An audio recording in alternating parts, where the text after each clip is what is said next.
بالآخر وہ لمحہ آن پہنچا ہے جس کا سب کو انتظار تھا۔ رات کو ایرانی وفد پہنچا جس کی قیادت باقر کالیباف کر رہے ہیں۔ ان کے ساتھ وزیر خارجہ عباس عراقچی ہیں اور ایران کے ڈیلیگیشن میں مزید لوگ بھی شامل ہیں، جس میں ایرانی سپریم کونسل کے سربراہ ہیں اور دیگر جو ان کے عہدیداران ہیں وہ بھی اس وفد کا حصہ ہیں۔ آج دن 10:33 پہ جو امریکہ کے نائب صدر ہیں JD وینس وہ پہنچے ہیں چترال کے ذریعے۔ وہ آئے ہیں چترال کے فضائی حدود سے، وہ انٹر ہوئے ہیں پاکستان میں۔ پاکستان کے طیاروں نے ان کو اسکواٹ کیا ہے۔ جو ایرانی وفد کا استقبال کیا گیا اس میں نائب وزیر اعظم اسحاق ڈار اور ان کے ہمراہ فیلڈ مارشل سید عاصم منیر، ساتھ ہی ساتھ جو امریکی وفد ہے ان کا استقبال بھی نائب وزیر اعظم اسحاق ڈار اور فیلڈ مارشل سید عاصم منیر نے کیا ہے۔ یہ جو استقبال ہوا ہے، اس استقبال کے دوران جو فوٹیج آئی ہے جو آپ دیکھ بھی رہے ہیں، اس فوٹیج میں جو باڈی لینگویج ہے وہ کیا بتاتی ہے؟ یہ بڑا اہم سوال ہے۔ اور کیا یہ مذاکرات کامیاب ہوں گے؟ آج کا دن ہی فیصلہ کن ہے، آج ہی کوئی بہت بڑی پیش رفت ہوگی؟ ان سوالوں کے جواب میں آج کے ویلاگ میں آپ کو دوں گا، لیکن اس سے پہلے جو بریکنگ نیوز ہے، جو سب سے بڑی خبر ہے جو میں آپ کے ساتھ شیئر کر رہا ہوں کہ پچھلے 24 گھنٹے میں دنیا میں سب سے زیادہ جس ملک کو، جس لوکیشن کو گوگل پہ سرچ کیا گیا ہے وہ پاکستان ہے۔ پاکستان نے یہ اسپاٹ لائٹ حاصل کی ہے اپنے امن کا مشن جاری رکھتے ہوئے، اور اس مشن میں جو 38 روزہ جنگ ہے امریکہ اور ایران کی، اس جنگ میں پاکستان کی امن کی کوششیں ہیں۔ آج اس نے پاکستان کو دنیا کے اسٹیج پہ سب سے اوپر لا کھڑا کیا ہے۔ نہ صرف سب سے اوپر کھڑا کیا ہے بلکہ Pakistan centre of the stage پہ ہے، اور دنیا بھر میں اس وقت اگر کسی ملک کے بارے میں سب سے زیادہ جانکاری حاصل کی جا رہی ہے، گوگل کے جو ٹرینڈز ہیں وہ یہ بتاتے ہیں کہ وہ پاکستان ہے۔ اور ساتھ ہی ساتھ دنیا کا سب سے جو زیادہ سرچ کیا جانے والا شہر ہے یا دارالخلافہ ہے اس وقت، وہ اسلام آباد ہے۔ اور سب سے امپورٹنٹ بات یہ ہے کہ پاکستان کے فیلڈ مارشل سید عاصم منیر گزشتہ 24 گھنٹے میں سب سے زیادہ گوگل پہ سرچ کی جانے والی شخصیت بن گئے ہیں۔ یہ اعزاز پاکستان کو حاصل ہو رہے ہیں کہ گوگل ٹاپ ٹرینڈ میں پاکستان ٹاپ پہ ہے، اور گوگل جن شخصیات کو تلاش کر رہا ہے اس میں آج صبح تک field marshal Syed Asim Munir top پر ہیں۔ دنیا بھر میں لوگوں نے سب سے زیادہ کسی شخصیت کو اگر سرچ کیا ہے تو وہ فیلڈ مارشل سید عاصم منیر ہیں۔ یہ بھی ڈیفینیٹلی پاکستان کے لیے اعزاز ہے۔ یہ اعزاز اس لیے ہے کہ پاکستان اس وقت دنیا بھر میں پولیٹیکل اور ڈپلومیٹک اسپاٹ لائٹ میں ٹاپ پر ہے۔ پاکستان کے پاس اس وقت سپریم اسپاٹ لائٹ، سپریم لائم لائٹ ہے دنیا کی، اور دنیا کے کونے کونے میں، 7 بر اعظموں میں، ہر ملک میں اس وقت اگر کوئی تلاش کر رہا ہے، کوئی جاننا چاہتا ہے، کسی کو تجسس ہے، کسی کو کوئی تصور ہے، خیال ہے کہ یہ کون سا مقام ہوگا، تو وہ پاکستان ہے اور اسلام آباد ہے۔ اور اس کے ساتھ ساتھ اگر کوئی کسی شخصیت کے بارے جاننا چاہ رہا ہے تو وہ فیلڈ مارشل سید عاصم منیر ہیں۔ اب پاکستان اور سید عاصم منیر کو کیوں سرچ کیا جا رہا ہے؟ ڈیفینیٹلی جو کام پاکستان نے کیا ہے، پاکستان کی حکومت، پاکستان کے وزیر اعظم شہباز شریف نے کیا ہے، پاکستان کے دفتر خارجہ، پاکستان کے وزیر خارجہ اور پاکستان کے فیلڈ مارشل نے کیا ہے، دنیا میں وہ کام کوئی نہیں کر سکا ہے۔ دنیا جب ہاتھ چھڑا رہی تھی تو پاکستان نے اس وقت 2 لڑنے والوں کو پکڑا ہے، کہا ہے کہ بیٹھو، بات کرو، یہ مزید خون ریزی اچھی نہیں، یہ جنگ اچھی نہیں ہے۔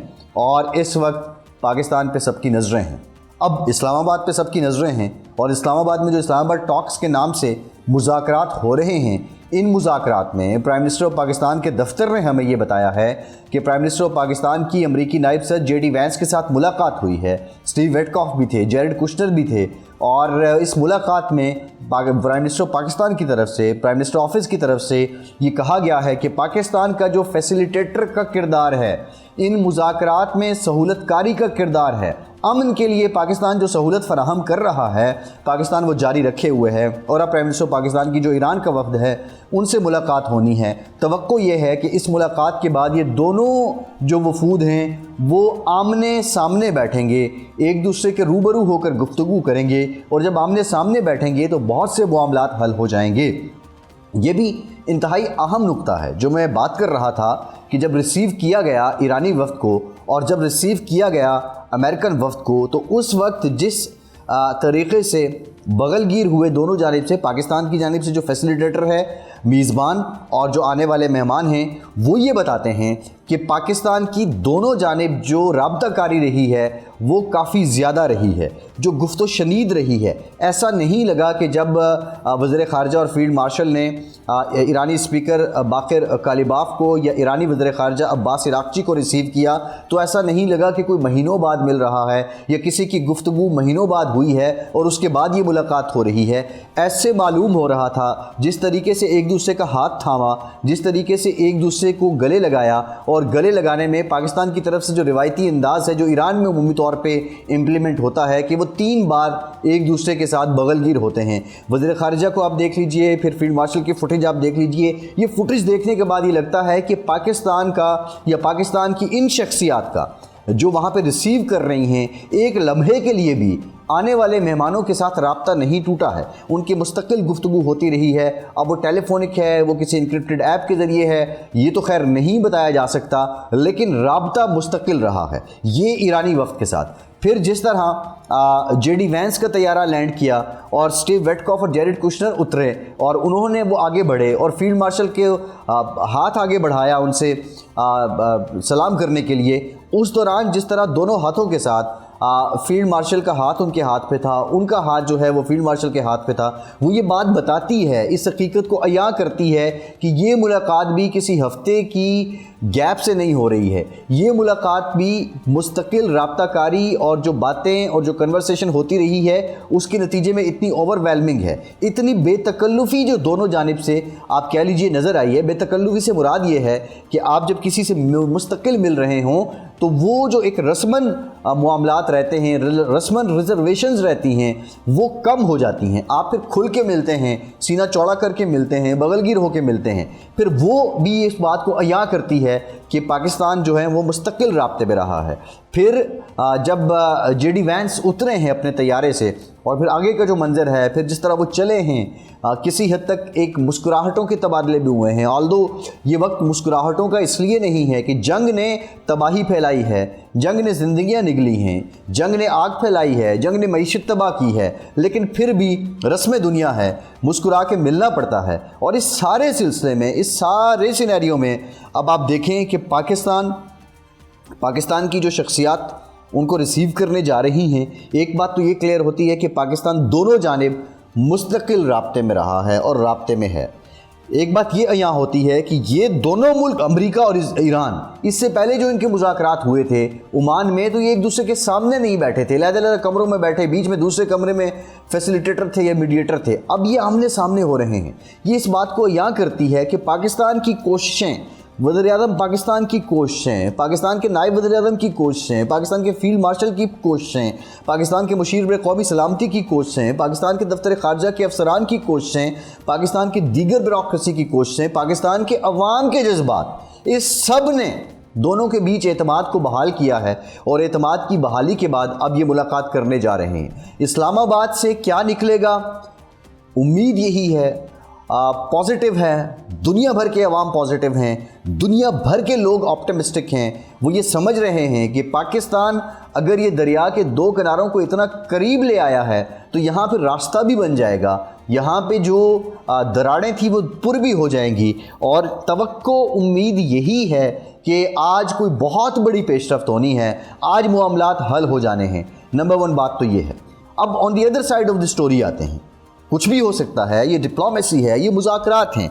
आज अगर कोई बड़ी पेशरफ्त नहीं होती, जिसके बहुत कम चांसेस हैं, क्योंकि ये जो मुज़ाकरात हो रहे हैं, मैंने आपसे कहा कि मुस्तकिल राब्ताकारी है, मुस्तकिल रवाबित हैं, मुस्तकिल सिलसिले हैं बातचीत के, मुस्तकिल सिलसिले हैं एक दूसरे को पैगाम रसानी के। तो इन मुस्तकिल सिलसिलों में जो टॉकिंग पॉइंट्स हैं, उमूमी तौर पे इस तरह की मीटिंग्स में वो पहले ही शेयर हो चुके होते हैं, पहले ही उसमें एग्रीमेंट या डिसएग्रीमेंट तय हो चुका होता है। इस सारे सिनेरियो को देखते हुए इस मुलाकात के या इन मुज़ाकरात में बड़ी पेशरफ्त होने के चांसेस को को मादूम नहीं समझा जा सकता, बड़ी पेशरफ्त के कवी इम्कानात हैं। लेकिन on the other side of the story, on the other pause of the picture, अगर हम इसको देखें, अदर एंगल को हम देखें, तो कुछ भी हो तो सकता है जो मिनिमम है, जिसके चांसेस कम हैं। मिसाल के तौर पे जब डोनाल्ड ट्रंप ने ये स्टेटमेंट दी कि हम सिविलाइजेशन को ख़त्म करने जा रहे हैं, ये मामलात ऐसे थे कि पाकिस्तान की कोशिशों के बावजूद मामला बहुत पीछे चला गया और फायर बंदी के सिर्फ 5% चांसेस थे, लेकिन पाकिस्तान ने उस नामुमकिन को मुमकिन बनाया, कर दिखाया। इसलिए ऑन दी अदर साइड अगर कोई बड़ी पेशरफ्त नहीं होती तो पाकिस्तानियों को मैं समझता हूं कि फिर भी सर उठा के, सीना चौड़ा करके, फ़ख्र के साथ आगे निकलना चाहिए, बात करनी चाहिए, क्योंकि पाकिस्तान ने जो किया है वो कोई मुल्क नहीं कर सका है। पाकिस्तान ने फायर बंदी करवाई है, पाकिस्तान ने करोड़ों लोगों को अमन दिया है, पाकिस्तान ने 2 देरीना दुश्मनों को साथ बिठा दिया है, और पाकिस्तान ने दुनिया को बताया है कि पाकिस्तान अमन के मिशन पे है। P for Pakistan, P for peace, peace का दूसरा नाम पाकिस्तान है, और पाकिस्तान से ये पैगाम जाता रहेगा। एंड वंस अगेन ये मामला कॉम्प्लिकेटेड भी है, चैलेंजिंग भी है। यहाँ पे हमें हौसले के साथ, तहम्मुल के साथ भी चलना होगा, और दुआ यही है कि अमन लौटे, दुनिया में अमन लौटे। आज इस्लामाबाद दुनिया के लिए बहुत बड़ी खबर दे। फैसल अब्बासी को इजाज़त दीजिए।